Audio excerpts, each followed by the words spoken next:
ओम श्री गुरवे नमः। उपस्थित भाइयों बहनों, आप सब लोगों का इस कार्यक्रम में हार्दिक स्वागत है।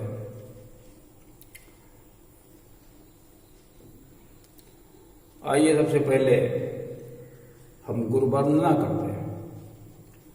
ओम गुरुर्ब्रह्मा गुरुर्विष्णु गुरुरेव महेश्वरा गुरुरेव परब्रह्म तस्मै श्री गुरवे नमः। मातृवत लालयित्री च पितृवत मार्गदर्शिका नमो अस्तु गुरु सत्ताय श्रद्धा प्रज्ञायुता चया। ओम श्री गुरवे नमः। भगवान श्री कृष्ण जी का ध्यान कर ले। ओम वसुदेव सुतं देवं कंस चाणूरमर्दनं देवकी परमानंदं कृष्णं वंदे जगद्गुरुं। ओम श्री कृष्णाय नमः। सद्बुद्धि की देवी गायत्री का ध्यान करें, प्रकाश रूप परमात्मा के रूप में। प्रार्थना करें हमारी बुद्धि को सम्मानपूर्वक प्रेरित करें। ओम भूर्भुवः स्वः तत्सवितुर्वरेण्यं भर्गो देवस्य धीमहि धियो यो नः प्रचोदयात्। पूरी वेद माता गायत्री की जय। भगवान त्र्यंबकम का ध्यान करें, प्रकाश रूप परमात्मा के ही रूप में। प्रार्थना करें कि सभी लोग निरोग रहें। ये जो वैश्विक बीमारी है, इससे सभी लोगों को मुक्ति मिले, इस प्रकार प्रार्थना करें। ओम त्र्यंबकं यजामहे सुगंधिं पुष्टिवर्धनम् उर्वारुकमिव बंधनान् मृत्योर्मुक्षीयमामृतात्। त्र्यंबकं भगवान की जय। उपस्थित भाइयों बहनों, पिछले दिन हम चर्चा कर रहे थे कि वशिष्ठ जी राजा दशरथ से कहते हैं, आप जैसा पुण्यात्मा इस धरती पर नहीं है, न पहले कभी हुआ और न होने वाला है। तुलसीदास जी ने लिखा, सुकृति तुम समान जग माही भयो न है को हो न्यौ नाही। भविष्य में भी कोई ऐसा सुकृति नहीं होगा। अब सुकृति कहते किसको? सुकृति। सुकृति मतलब ऐसे कार्य करते थे, उन्होंने ऐसे कार्य किए जो पुण्य फल देने वाले हैं, जो परमात्मा को, ब्रह्म को जो अच्छे लगते हैं। क्योंकि ब्रह्म यही चाहता है कि जैसा हम कर्म करते हैं उसी प्रकार से सभी लोग कर्म करें। वेद में ऐसा लिखा गया, कुर्वन्ये वेह कर्माणि जिजी विशिक्षत समाः। 100 वर्ष तक आप जिए।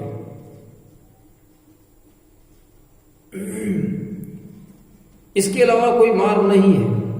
एवं त्वयि अन्यथे दोस्ते।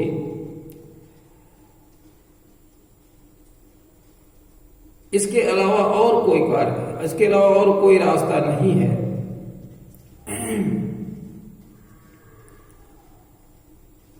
न कर्म लिप्यते नरे।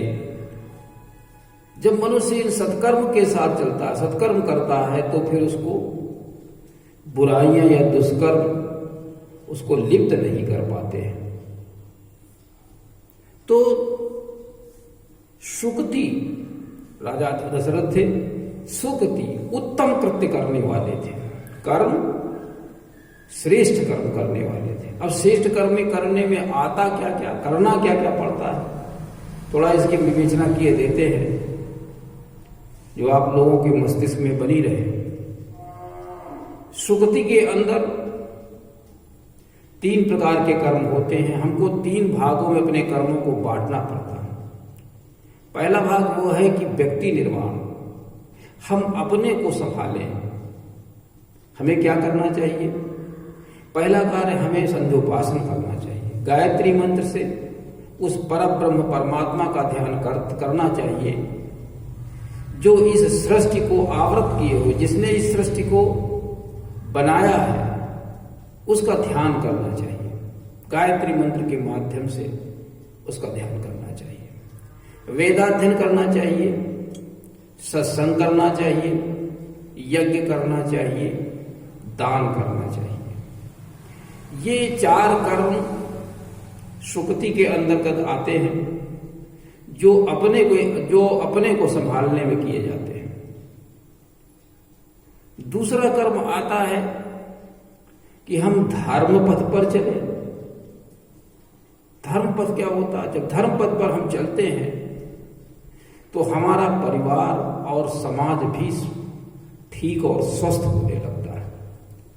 धर्म पथ पर हिंसा न करें, सत्य बोले, चोरी न करें, काम क्रोध से लोभ से दूर रहें, ऐसे कार्य करें जो प्राणियों के हित में हो और उनको अच्छे भी लगे। धर्मो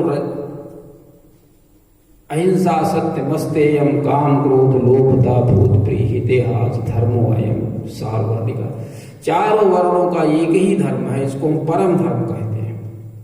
स्वधर्म हमारे अपने परिवार से प्राप्त होता है, समाज से प्राप्त होता है। परम धर्म सबके लिए एक ही होता है, वेदोक्त होता है। तो 2 कार्य ये हो गए कि हम धर्म पथ पर चलें, व्यक्ति निर्माण का कार्य करें। इसके अलावा एक और कार्य करना पड़ता है कि प्रकृति के प्रभाव से यहां मनुष्य तमोगुणी और रजोगुणी हुआ करता है और मनुष्य को सुख और शांति सतोगुण में आती है। जब सतोगुण में आदमी आ जाता है तो उसके पास प्रचुर मात्रा में धन होता है, उसका परिवार अच्छा होता है, उसका ब्रह्मवर्चस्व अच्छा होता है। इन सबके लिए हमें तमोगुणी और रजोगुणी लोगों को सतोगुणी बनाना पड़ता। इसके लिए हमें मेहनत करनी पड़ती है। वेदों को चारों तरफ फैलाना पड़ता है, वेदों के रास्ते पर लोगों को चलाना पड़ता है। जैसे कि एक जानवर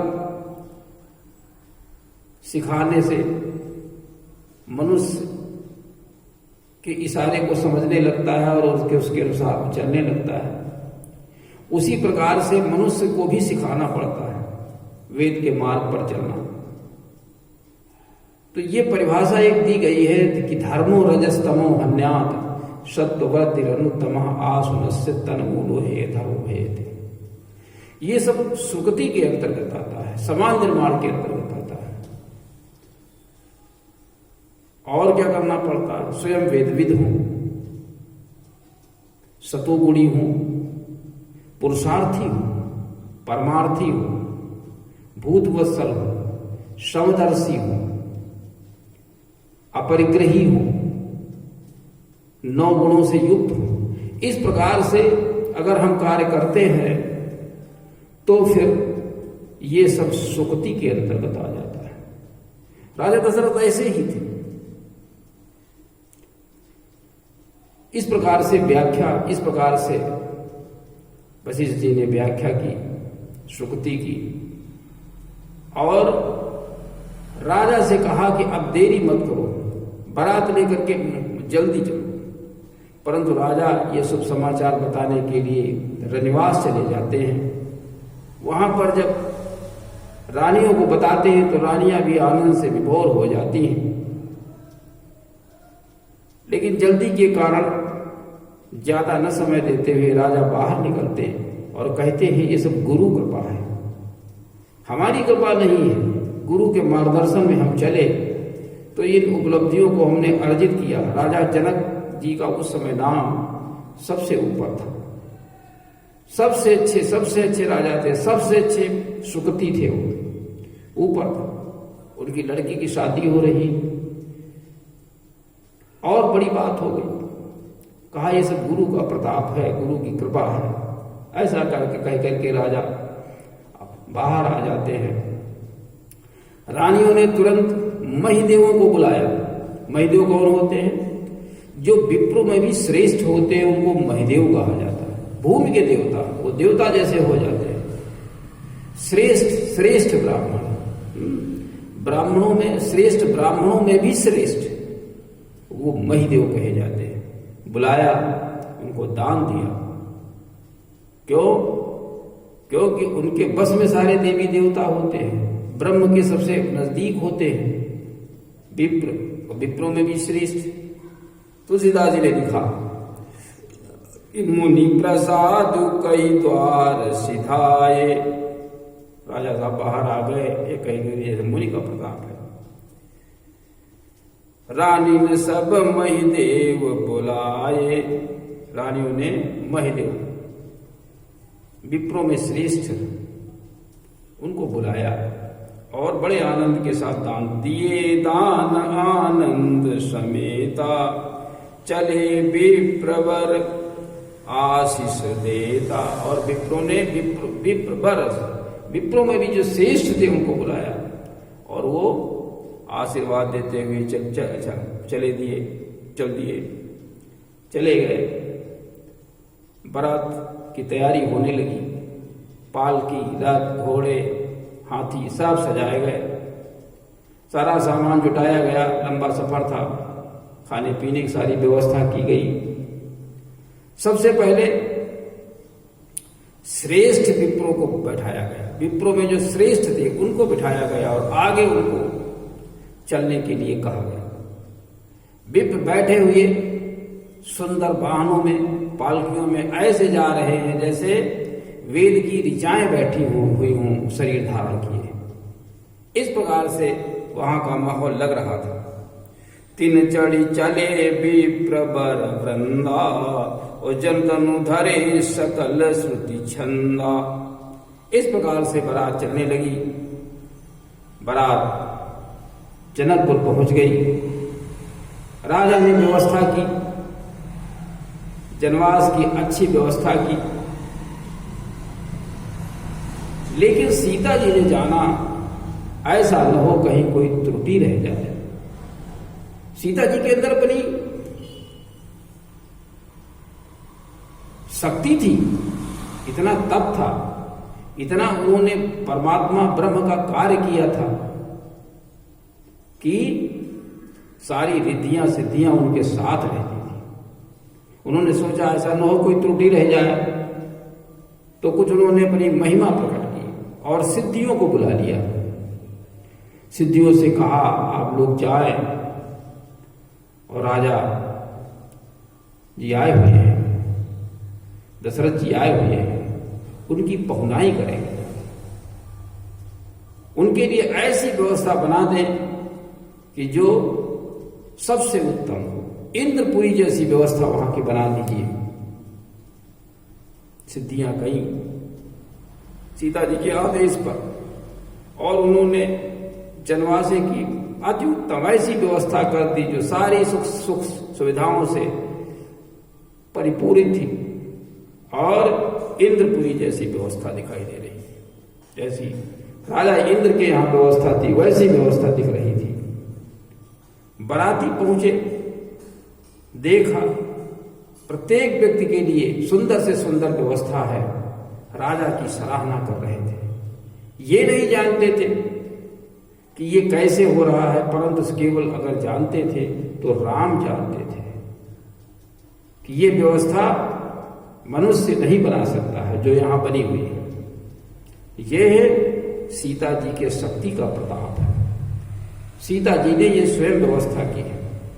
तुलसीदास जी लिखते हैं,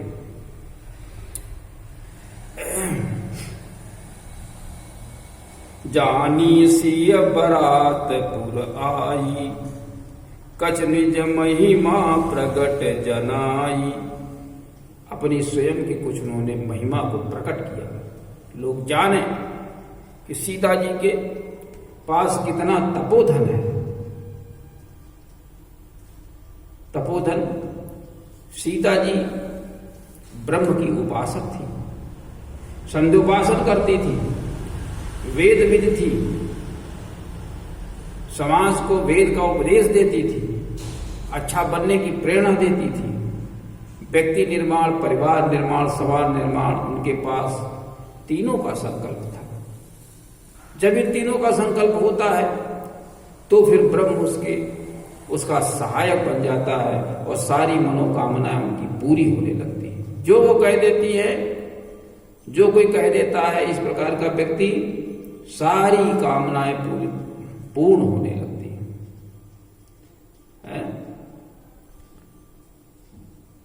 तुलसीदास जी ने लिखा, विनय प्रेम बस भई भवानी, और खसी माल मूरत मुस्कानी। भवानी की जो माला पड़ी हुई थी वो निकल करके सीता जी के सर पर गिरी, मूर्ति मुस्काने लगी। अब आप विचार करें, पत्थर की मूर्ति ये तो कार्य कर रही है, छोटी बात है। ये सीता जी का तप है, सीता जी का त्याग है। तो जानी सी बरात पुर आई, कछ निज महिमा प्रगट जना। अपनी महिमा को उन्होंने जनाया, अपने कर्तव्य को उन्होंने दिखाया। क्या दिखाया? हृदय सुमेरी सब सेधे बुलाई, और भूप पहुनई करन पठाय। भूप की पहुनई कट करिए, राजा दशरथ की व्यवस्था करिए जाकर के। पहुनई का मतलब जब कोई आता है घर में बाहर का तो उसकी सेवा की जाती है ना। उसको खाने पीने की व्यवस्था, रहने की व्यवस्था, सारी व्यवस्थाएं जुटाई जाती है। कहते पाहुन आ गया हमारे यहाँ, पहुनई की जाती है। इसी प्रकार से पहुनई का अर्थ है उनकी सारी व्यवस्था को बनाना। वहां पर जैसे ही उन्होंने आदेश दिया तो सारी सिद्धियां चल पड़ी। सीधी सब सी आय सुअकनी, और गई जहां जनवास, लिए संपदा सकल सुख सुरपुर भोग विलास। जो इंद्रपुरी में भोग और विलास था वो सारी संपत्ति लिए सिद्धियां जनवासे में पहुंच गई। जनवासे को बिल्कुल देवताओं की पुरी बना दिया, इंद्रपुरी बना दिया। कहते हैं ना, सुरपुर भोग विलास, सुरपुर जहां देवता निवास करते वैसा उन्होंने भोग विलास बना दिया। अब वहां की जो व्यवस्था थी वो सब देख करके बाराती सब दंग रह गए। क्या है सुंदर सी व्यवस्था, सबके लिए अलग अलग व्यवस्थाएं, बढ़िया रहने का स्थान, बढ़िया खाने का स्थान है, शौच क्रिया, स्नान क्रिया का स्थान है। क्या क्या सुंदर सी बातें रही होंगी सबके लिए। जैसे 5 स्टार होटल में व्यवस्था होती वैसी सबकी व्यवस्था हो गई। बाराती बड़े प्रसन्न, राजा को धन्यवाद दे रहे हैं, लेकिन ये नहीं जान रहे हैं ये सीता जी की महिमा की व्यवस्था है, सीता जी की व्यवस्था है। लेकिन इसको राम समझ गए। राम क्या कहते हैं? सिय महिमा रघुनायक जानी, हर से हृदय हेतु पहचानी। राम को बड़ी प्रसन्नता हुई हृदय से, क्योंकि मेरे हित की बात सीता जी ने ये कर दी है। तो आज की व्यवस्था में आप सब लोगों को यही संकल्प लेना है कि सब लोग सुखती बने, व्यक्ति निर्माण, परिवार निर्माण, समाज निर्माण करते चले। इससे आपका पुण्य बढ़ेगा। जब पुण्य बढ़ेगा तो सारी अच्छाइयां आपके परिवार में आ जाएंगी। विप्र बनने का प्रयास करें, महिदेव बनने का प्रयास करें, क्योंकि ये परमात्मा के सबसे नजदीक होते हैं और सारी सुख संपत्ति इनके पास आने लगती है। ठीक। ठीक है ना। और आप जब तप करेंगे तो सारी रिद्धियां सिद्धियां आपके साथ में हो जाएंगी और आपका जीवन धन्य हो जाएगा। जो जन्म लिया है उसका सार्थक एक परिणाम हो जाएगा, हमारे जीवन की सार्थकता हो जाएगी। इसी के साथ में आज के कार्यक्रम का समापन करते हैं। ओम शांति।